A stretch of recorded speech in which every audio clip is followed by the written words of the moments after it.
आचार्य प्रेमपाल शास्त्री जी। एक बार जोरदार तालियों के द्वारा उनका अभिनंदन करेंगे। अपने सारे व्यस्त समय में से सब काम छोड़ करके यहाँ पर आए हैं, उनके आप विचार सुनेंगे। आचार्य प्रेमपाल शास्त्री जी। सर्वप्रथम मैं आप सबको महर्षि स्वामी दयानंद सरस्वती के 201वें जन्म दिवस पर हार्दिक बधाई और शुभकामनाएं समर्पित करता हूं। उपस्थित बंधुओं, माताओं, बहनों, विद्वज्जन, महर्षि स्वामी दयानंद सरस्वती का जब टंकारा में जन्म हुआ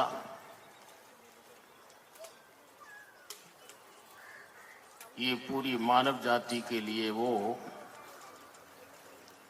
सुदिन था, बहुत उत्तम दिवस था।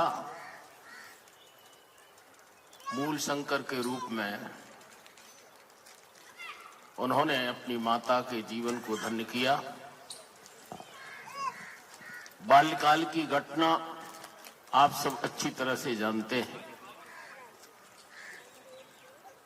पिता के आदेश पर मूल शंकर ने शिवरात्रि का व्रत रखा, लेकिन चूहों की हलचल देख करके प्रश्न उठा उनके मन में।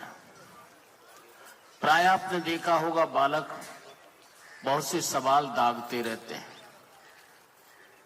वो भी सोचने लग गए कि पिताजी कहते हैं कि सारे संसार को चलाने वाले, सबके मालिक ये शिव जी हैं, और ये शिव जी तो अपने ऊपर से चूहे भी नहीं हटा पा रहे, ये कैसे मालिक है। पिता से उसका उत्तर जानना चाहा, लेकिन संतुष्टि नहीं हुई, व्रत तोड़ दिया। और वह प्रश्न उनका जीवन में इतनी क्रांति लाया, उसके लिए घर परिवार भी छोड़ दिया, और उसका उत्तर पाने के लिए न जाने कितनी साधु महात्माओं के पास गए।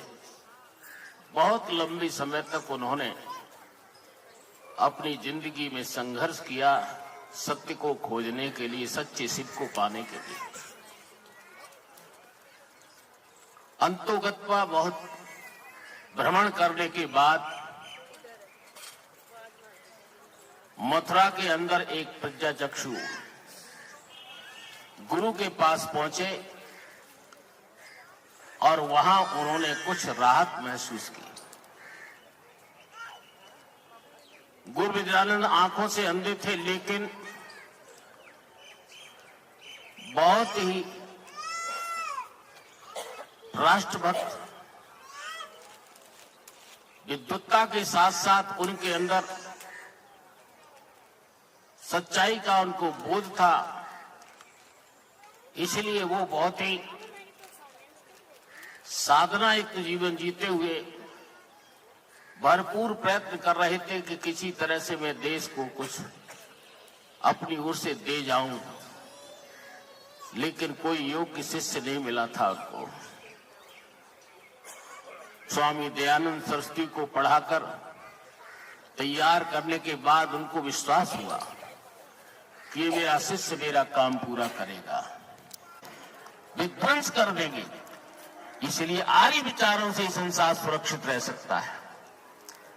तो कृणवंतो शिवायम का उद्घोष जो हमें दिया, हमें संसार को श्रेष्ठ बनाना है, अच्छा बनाना है, तो उसके लिए हमें आज संकल्प लेना होगा ऋषि दयानंद के जन्मोत्सव पर कि हम जितनी सामर्थ्य है उसके अनुसार हम स्वयं आर्य बनेंगे, आर्योचित व्यवहार करेंगे, और साथ ही साथ अपने परिवारों को, अपने समाज को बनाते हुए राष्ट्र को भी हम आर्य राष्ट्र बनाएंगे।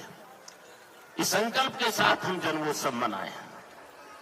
निश्चित रूप से हम और आप इस प्रकार के पवित्र भावों के साथ ऋषि के मिशन को आगे बढ़ाने का काम करेंगे तो हमारा जन्मोत्सव मनाना सार्थक है। इसलिए इस पवित्र संकल्प के साथ हम सभी यहाँ पर आहुतियां दे रहे थे, और भविष्य में भी अपने जीवन में इसी संकल्प को लेकर के आगे बढ़ते रहे। ऐसे में उम्मीद करता हूं ऋषि के विचारों को समझने की जरूरत है। वो परम राष्ट्रभक्त रहे। उन्होंने देश की आजादी के लिए बहुत काम किया था। लोग ये मान बैठे थे कि अंग्रेजों का शासन तो समाप्त हो ही नहीं सकता हिंदुस्तान से। वो ऋषि थे जिन्होंने भावना भर दी। लोग खड़े हो गए और देश की आजादी के लिए निकल पड़े। देश को आजाद कराने के लिए आर्य समाज का बहुत बड़ा योगदान है। सारा इतिहास इसका गवाह है। इसलिए आर्य समाज के प्रोग्राम को समझने की जरूरत है। आर्य समाज कहता है पाखंड, अंधविश्वास, इन चीजों को भी समाज से समाप्त करके हम समाज को अच्छा बना पाएंगे। आप देख रहे हैं धर्म के नाम पर क्या क्या होता है। कुंभ में देख रहे हैं आप, इतना बड़ा मेला लगा कई दिनों तक, अभी चल रहा है, लेकिन निकल के आ रहा है उसमें से। इतने बड़े बड़े पंडाल, साधु संतों के वहां पर पंडाल लगे हुए, उसकी कोई चर्चा नहीं है। एक नशेड़ी है, उसका आपको चेहरा देखने को मिलेगा बार बार।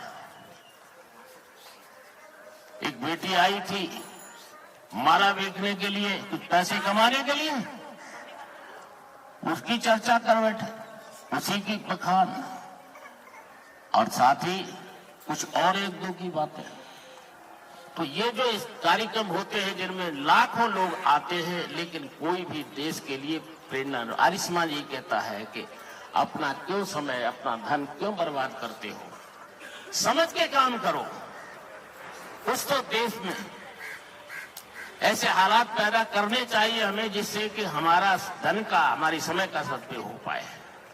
इसलिए बंधुओं, ऋषि दयानंद के आर्य समाज के विचारों को समझने की जरूरत है और तदनुरूप आचरण करते हुए हम देश को आगे बढ़ा सकें, इसका हमें प्रयत्न करते रहना चाहिए। मैं पुनः आप सबको महर्षि दयानंद सरस्वती के 201वें जन्म दिवस पर बधाई और शुभकामनाएं समर्पित करता हूं। धन्यवाद।